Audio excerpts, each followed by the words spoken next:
Bueno, chicos, buenas. En la última clase de físico-química, la única que tuvimos en realidad, estuvimos hablando sobre la materia y dijimos que estaba compuesta por partículas y que estas partículas eran las moléculas, que a su vez estaban compuestas por otras partículas, que eran los átomos, y de hecho los átomos están compuestas por otras partículas, que son las partículas subatómicas, protones, neutrones, electrones, que tienen carga eléctrica, excepto los neutrones, ¿no? Los protones positivas, los electrones negativas, pero que en realidad lo que a nosotros nos interesaba era la partícula a nivel molecular, ¿no? Y que toda la materia estaba compuesta por estas moléculas, y dijimos que las moléculas eran la porción mínima de materia que conservaban las propiedades de la sustancia a la que hacemos referencia. Es decir, si yo tengo un trozo de hierro y lo parto a la mitad, y esa mitad a la mitad, y así sucesivamente, ¿no? Con manos ultra super microscópicas, hasta que me quede con una sola molécula, una molécula de agua. Esa molécula o esa partícula conservaba todas las propiedades del agua. Ahora, si yo rompo esa molécula, ya tengo átomos de hidrógeno y átomos de oxígeno, y un átomo de oxígeno separados, y eso ya no es agua, ¿no? Entonces, la partícula que conserva las propiedades de la materia es la molécula. Y habíamos dicho que todos los sistemas materiales estaban constituidos por estas partículas, ¿no? Y que dependía de la energía que tuvieran estas partículas, es decir, energía cinética, ¿no? Las partículas están en vibración constante. Alguien ha llegado porque ladra el perro, pero bueno, las partículas están en vibración constante, y de acuerdo a si al sistema yo le aplico calor y le saco calor, la vibración aumenta o disminuye. Y esto redunda en que hay tres estados de la materia. En realidad hay un cuarto estado, que es el estado de plasma, pero no vamos a hacer mucha referencia a eso porque no nos interesa, ¿no? Pero que habíamos dicho que en realidad esa vibración que tienen las partículas o las moléculas, ¿no? Si es poca, si tiene poca energía cinética, ¿no? Poca vibración, las partículas tienden a estar juntas porque hay una fuerza que las mantiene juntas, ¿no? Si yo le agrego energía a esas partículas, y bueno, en ese caso de que la energía sea poca y las partículas tiendan a estar juntas, el estado que tenemos es el sólido. Las partículas están medio inamovibles unas al lado de las otras, y que el espacio que había entre esas partículas en el estado sólido era espacio vacío, y que ese espacio vacío era muchísimo más grande que el tamaño de la partícula. Por lo tanto, en realidad, cuando nosotros miramos algo sólido, por ejemplo una pared, tenemos que considerar que gran parte de esa pared es espacio vacío y que yo la podría atravesar caminando, si no fuera porque hay una fuerza de repulsión eléctrica entre la pared y mi cuerpo que hace que yo no la pueda atravesar. De hecho, gracias a esa fuerza de repulsión rebota hasta la luz. Pero que la realidad es que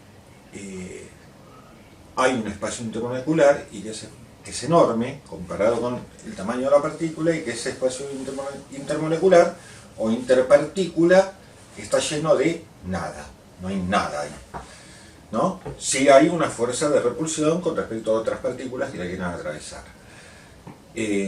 Ahora, si en el estado sólido, donde las partículas vibran poco, ¿bien? Yo agrego calor, es decir, aumento la energía de las partículas tienden a separarse, y si bien, ¿no? Todo dependiendo de la cantidad de calor que le entregue, ¿no? Pero si bien se separan, porque al vibrar más necesitan más espacio, ¿sí? Si están vibrando ahí, en un espacio corto, pueden vibrar tranquilas, pero si yo aumento la vibración, necesitan más espacio. Y eso haría que las partículas se liberen, unas digamos, en su movimiento, y sin separarse puedan moverse unas alrededor de otras, como si fuera un balde de bolitas, ¿no? Es decir, Yo tengo un balde de bolitas y lo tiro en el piso y automáticamente las bolitas se desparraman por todo el suelo, ¿no? Lo mismo pasa con el estado líquido. Las partículas, como las bolitas, se mueven libremente unas sobre otras, ¿no? Y nada, cuando yo tiro un balde de agua al piso, ¿sí?, el agua se desparrama por toda la superficie. Y esto es así porque las partículas, hay menos fuerza de interacción entre las moléculas, dada la energía que tienen las partículas, ¿sí?, y quedan un poco más libres. No llegan a separarse, pero sí quedan más libres, como para moverse alrededor unas de otras. De hecho, el estado líquido, igual que las bolitas, ¿no?, se amoldan al envase que las contiene. Ahora, si yo sigo entregando energía a este sistema, claramente las partículas van a vibrar tanto que se van a chocar unas contra otras y van a salir disparadas en todas direcciones. Y ese estado es el estado gaseoso, donde las partículas están en un movimiento en línea recta por el choque de unas partículas contra las otras. Choca esta contra esta, se sale disparada para allá, esta disparada para allá, y sucesivamente, constantemente, y ese es el estado gaseoso. El movimiento ese se llama movimiento browniano, y ¿no?, porque al chocar una partícula contra otra, si bien salen en línea recta, cuando chocan contra otra salen en otra dirección, ¿no?, como una especie de zigzag continuo, ocupando todo el espacio disponible. Ese movimiento lo llamamos movimiento browniano. Corolario de todo esto: los estados de la materia dependen de la cantidad de energía que tengan las partículas que componen el sistema, ¿no? El sistema es algo que yo elijo, ¿no? Yo tengo un vaso de agua, para mí el sistema es el agua que está contenida en el vaso, o un recipiente con agua, ¿no? Yo ese recipiente lo enfrío a una temperatura menor a 0 grados, y automáticamente el agua se congela, y ahí tengo agua en estado sólido. ¿Hola? Ahí tengo agua en estado sólido. Ahora, yo ese recipiente, vamos a suponer un recipiente metálico, lo pongo en una hornalla y le entrego calor, ¿sí? Automáticamente las partículas reciben ese calor y empiezan a aumentar su vibración, con lo cual empiezan a separarse y a liberarse, y pasa directamente de un estado sólido a un estado líquido. Si yo les sigo entregando calor, las vibraciones son tales que se empiezan a chocar, sobre todo en la superficie, una contra otras, y empiezan a salir disparadas en todas direcciones, y ese sería el estado gaseoso. Bien, eso con respecto a la cinética molecular. Es de destacar que en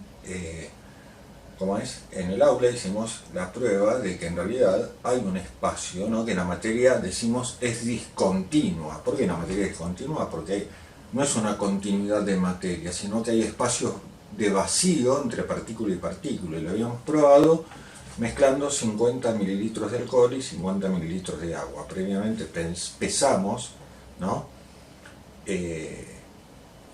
cada probeta con sus 50 mililitros de cada uno de los componentes en la mezcla, anotamos la masa, ¿sí? Después lo mezclamos, ¿sí?, pesamos, sumamos la masa total, y nos dimos cuenta que la masa del agua más la masa del del alcohol era exactamente igual a la suma de cada una de las partes. Sin embargo, cuando sumamos los volúmenes, 50 mililitros de agua más 50 mililitros de alcohol, el volumen final de la mezcla no era 100 mililitros, era un poquito bastante menos. Y eso era porque las partículas de esta mezcla podían meterse en determinados espacios intermoleculares de unas moléculas y otras, con lo cual claramente el volumen se iba a achicar, ¿no? Porque yo tengo un tanque de pelotas de fútbol, ¿no?, y un tanque de bolitas chiquititas, ¿no?, las que cuando yo iba a la escuela llamábamos piojitos, unas bolitas muy chiquitas, ¿no? Tengo los dos tanques. Después tengo un tanque que es el doble de estos tanques vacío.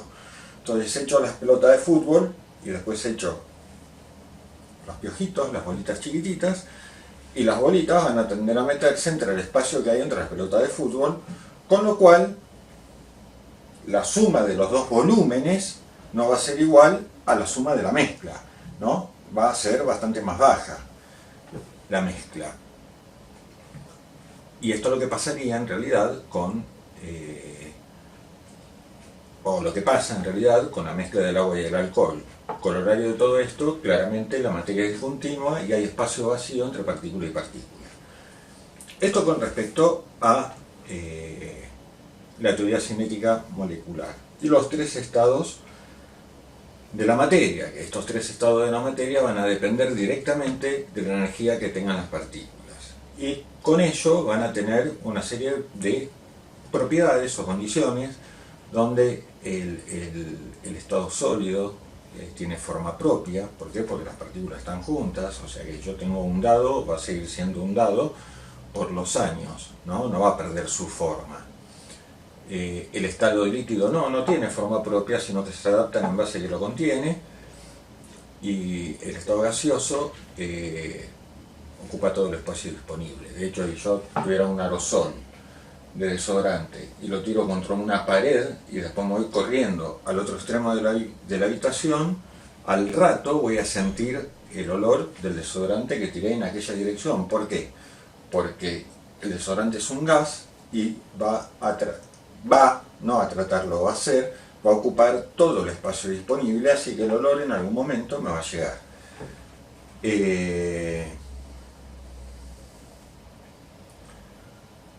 Bien, esto con respecto a esta cuestión de el modelo cinético molecular. De todas maneras, tenemos que hacer la salvedad de que yo dije que habíamos pesado los componentes, con lo cual habíamos reducido la masa.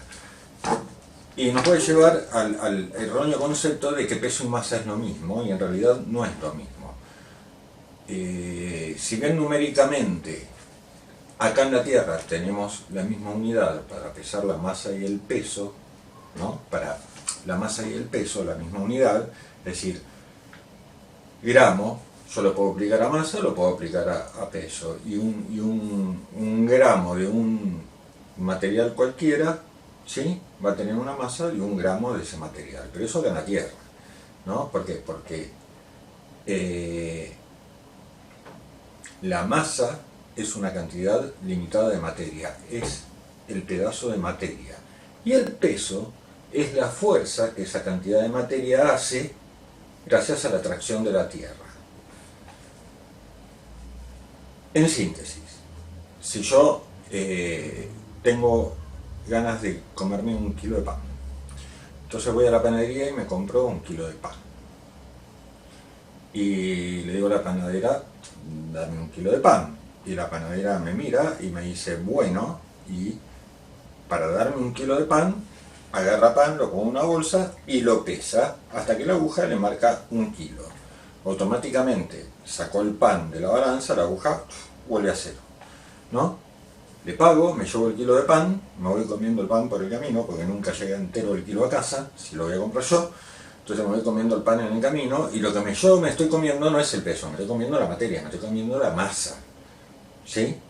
Ella me dio 1 kilogramo masa de pan, pero para saber que me está dando 1 kilogramo masa, lo pesó. ¿Por qué? Porque numéricamente la masa es igual al peso acá en la Tierra. Ahora, si yo me tomo un colectivo y me voy a comprar el pan a la Luna, ¿sí?, un colectivo interestelar, y me voy a comprar el pan a la Luna, cuando me pesan el pan en la Luna, ¿sí?, por 1 kilogramo peso, con la misma balanza, por 1 kilogramo peso me dan mucho más pan. ¿Por qué? Porque la gravedad de la Luna es menor, entonces las cosas pesan menos, pero la materia es la misma, ¿sí? La materia, la cantidad de materia es la misma, pero las cosas pesan menos. Entonces, si me dan 1 kilogramo de masa, no va a pesar 1 kilo, va a pesar mucho menos. Y si me dan 1 kilogramo peso, me van a dar mucho más pan. Me conviene ir a comprarlo a la luna, porque yo acá pago el peso, así que allá también. Eso para hacer referencia a, ¿cómo es? Esta cuestión de masa y peso, que es importante y es evaluable, así que se lo aprenden. Con respecto a la materia goza de ciertas propiedades, ¿sí? Esté en el estado que esté. Y un material se identifica por las propiedades que tiene, ¿no? Hay propiedades que son generales a toda la materia, como la masa, el volumen, el peso, la divisibilidad, la porosidad, la inercia, la impenetrabilidad y la elasticidad, ¿no? Esas serían propiedades generales y todos los materiales tienen estas propiedades, que más, que menos, más, menos, ¿no? Tienen estas propiedades.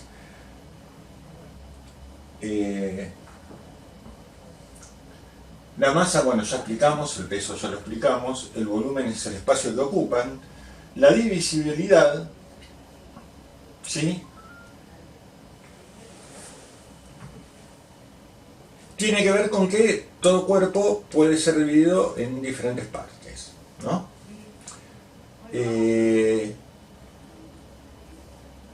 ¿Qué otra cosa merecería explicación? La inercia, que es la propiedad que tienen los cuerpos de mantener su estado de reposo o mantener su estado de movimiento. Es decir, si yo empujo, en este caso el pizarrón va a empujar la pared y después la fuerza me la va a devolver, ¿no? La pared al pizarrón y el pizarrón a mí, con la misma intensidad que yo le aplico. Si yo empujo el pizarrón, me cuesta mucho moverme, ¿no? ¿Por qué? Porque en realidad eso va a depender de la fricción que hay entre mis zapatillas que tengo apoyadas en el piso y las patas de la silla que también están apoyadas en el piso. Eso tiene una fricción que impide, ¿sí?, que yo me mueva a menos que aplique mucha fuerza, ¿no? Si yo agarro y tiro un tarro de aceite sobre el piso, claramente la fricción va a ser menor porque voy a resbalar sobre el aceite y me voy a mover más fácil, ¿sí? Si a su vez yo, en vez de tener zapatillas de goma, tuviera zapatillas de suela bien lisa y lijara bien, perfectamente las patas de la silla, claramente me movería mucho más. Con lo cual, cuando yo le aplico una fuerza a un material, durante una determinada cantidad de tiempo, ¿sí?, ese material va a entrar en movimiento y se va a frenar pura y exclusivamente por la fricción, ¿sí? Si no hubiera fricción, los cuerpos que yo empujo se moverían indefinidamente, como en el espacio, ¿no? En las películas de ciencia ficción que vemos que los astronautas por ahí sin querer salen como disparados y no pueden frenar, y el otro astronauta que se queda dentro de la nave lo mira y le dice chao, qué sé yo, andate. Bueno, eso es porque no hay fricción en el espacio. El espacio tiene la característica de ser vacío. Entonces, al no haber nada lo fricciona y el movimiento es constante, ¿no? Y se va, y se va, y se va, y se va. Si acá en la Tierra no hubiera fricción y yo empujo algo, lo que sea, el borrador, ¿no? Si no hubiera fricción, ese pequeño empujón lo pondría en movimiento indefinidamente y daría la vuelta a la Tierra, como dan vuelta los satélites, que no friccionan contra nada, y daría la vuelta a la Tierra y yo tendría que esperar un tiempo y lo esperaría de este lado, ¿sí?, si le pegara bien, ¿no? Y con buena dirección, lo esperaría de este lado y lo agarraría, no sé, un mes después.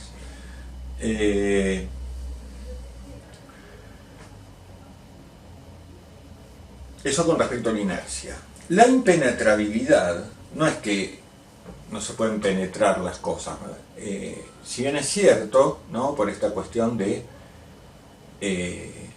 la repulsión de las partículas cuando yo quiero, por ejemplo, atravesar la pared, como ya expliqué, ¿no?, sino que básicamente lo que me está diciendo es que yo tengo un cuerpo acá y quiero poner otro cuerpo acá, tengo que desplazar este cuerpo para poder ponerlo. No hay dos cuerpos que puedan estar en el mismo espacio al mismo tiempo. De hecho, yo voy caminando por la calle y el aire que está delante mío, una vez que yo pegué un paso, es desplazado hacia los costados, ¿no? Porque o estoy yo o está el aire. No podemos estar el aire y yo en el mismo espacio. No me doy cuenta porque el aire no lo veo, ¿no? y no lo puedo percibir tanto con el sentido del tacto, ¿no? Este desplazamiento del aire. Pero si yo lo coloreara al aire, vería el desplazamiento. La elasticidad es que todo cuerpo tiene una pequeña, en mayor o menor medida, tendencia a deformarse, y así.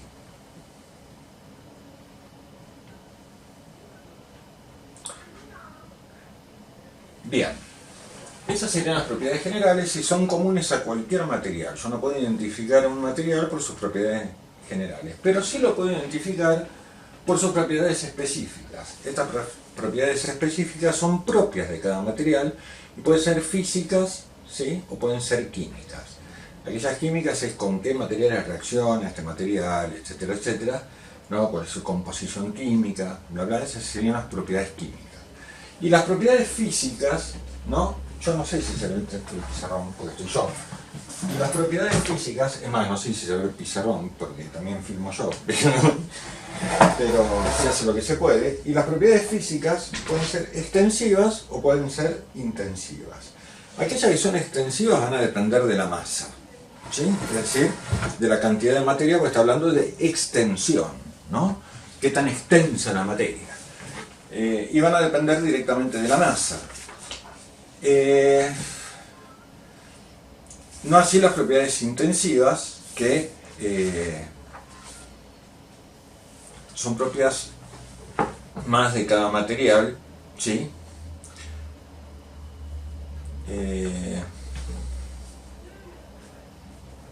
Un ejemplo de propiedad extensiva que depende de la masa, la inercia, el peso, ¿no? El área, el volumen, ¿bien? Y una propiedad intensiva, ¿sí? Puede ser, por ejemplo, la densidad, que es la relación que hay entre la masa de un cuerpo, ¿sí? Y el espacio que ocupa. O lo que es lo mismo, su volumen. Si yo tengo 1 kilo de plomo, ¿sí? Va a tener un volumen pequeño. Y si tengo 1 kilo de tergopol, va a tener un volumen muchísimo más grande, ¿no? Y sin embargo, los dos tienen la misma masa. Con lo cual puedo decir que los dos tienen la misma cantidad de materia, ¿no? Pero el tergopol tiene una relación volumen-peso mucho menor que el plomo. Por lo tanto, digo que el tergopol es menos denso. Cuanto menos denso, ¿sí? Es un material, la relación volumen-masa, ¿sí? Es menor. ¿Y a qué llamo relación volumen-masa? ¿Sí? A la división de la masa por el volumen.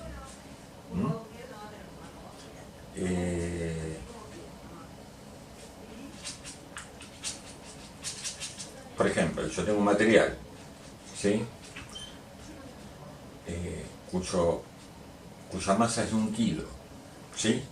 Y su volumen es de 1 litro, que es una forma de medir volúmenes, ¿sí? La densidad va a ser de 1 kilogramo sobre litro, ¿no? Ahora, que es un cuerpo denso. Ahora, si yo tengo otro cuerpo cuya masa también es 1 kilo, pero su volumen es de 10 litros, la densidad es de 1 kilo sobre 10 litros. Por lo tanto, la densidad va a ser de 0,1, ¿sí? Kilo sobre litro. Porque yo divido 1, divido 10, 0,1. Entonces, aquellos que ocupan mucho espacio, ¿sí? Son menos densos que aquellos que ocupan poco espacio. Otra propiedad física es el punto de ebullición, ¿no? El punto de ebullición del agua, por ejemplo, es 100 grados centígrados y el punto de fusión o de congelamiento es 0 grados centígrados, lógicamente a condiciones normales de presión. Si yo me voy al altiplano a 4.600 metros de altura y quiero hervir 1 litro del agua, va a hervir a menos temperatura porque hay menos presión. Pero a condiciones normales de presión, una atmósfera, que es lo que tenemos acá, el punto de ebullición es de 100 grados centígrados del agua y el punto de congelamiento es de 0 grados centígrados. ¿Qué significa esto? Que independientemente de la cantidad de agua que yo tenga, va a hervir a 100 grados centígrados. Yo tengo 1 litro de agua, hierve a 100 grados centígrados. Y si tengo 20 litros de agua, hierve a 100 grados centígrados. Y si tengo, qué sé yo, 1000 litros de agua, 10.000 litros de agua, cuando la quiero hervir, hierve a 100 grados centígrados. Y independientemente de la cantidad de agua que yo tenga, ¿sí?, eso es trasladable al punto de congelamiento. Se congela a 0 grados centígrados, ¿no? Entonces, claramente el punto de ebullición o el punto de congelamiento o la densidad no depende de la cantidad de agua que yo tenga, ¿sí? Es una propiedad del agua, una propiedad física del agua.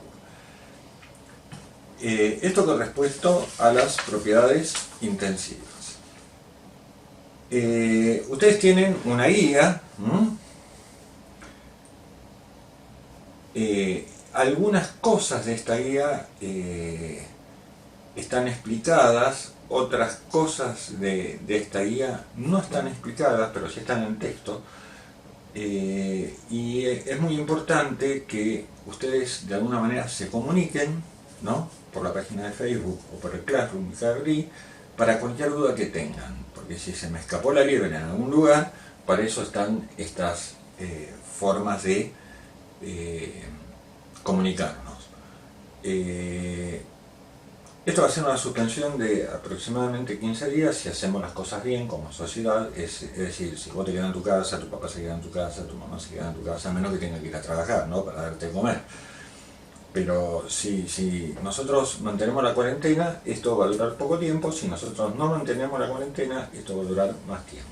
De todas formas, ustedes la van haciendo la guía, váyanse comunicando, si tienen dudas se la sacan. Yo voy a estar acá de 1 a 3 de la tarde, voy a estar mirando, ¿no?, a ver qué están subiendo de lunes a viernes de 1 a 3 de la tarde, yo voy a estar mirando a ver qué están haciendo, o si tienen alguna duda. Ustedes la duda la pueden subir en el momento que ustedes quieran. Yo la voy a contestar de 1 a 3 de la tarde, porque después voy a estar haciendo otras cosas, grabando otros videos, etcétera, etcétera. Nada. Quédense en casa, respeten la cuarentena. Este es un virus que tiene una progresión exponencial, es decir, tenemos 2 primero, 4 después, 8 después, 16 después, 32 después, 64 después, 128 después, ¿no es cierto?, 256 después, 512 después, ¿sí?, en la misma cantidad de tiempo. ¿Cómo paramos esa progresión exponencial? ¿No?, quedándonos quietos, porque si nosotros nos quedamos quietos, el virus se queda quieto. Cuídense, cuiden al de al lado, que es el más próximo que tenemos, y si hacemos las cosas bien, esperemos, no pasa nada, dentro de 15 días nos vemos y me entregan este trabajo práctico. Si esto se llega a extender, veremos cómo lo resolvemos. Ustedes me suben el trabajo práctico, ¿sí?, para que yo se los vaya corrigiendo, pero calificar, voy a calificar cuando volvamos a clase dentro de 15 días, menos ya, y discutimos toda la guía, porque esta forma normal de darles clase, ¿no?, implica que ustedes tengan, digamos, dentro de toda esta normalidad, tengan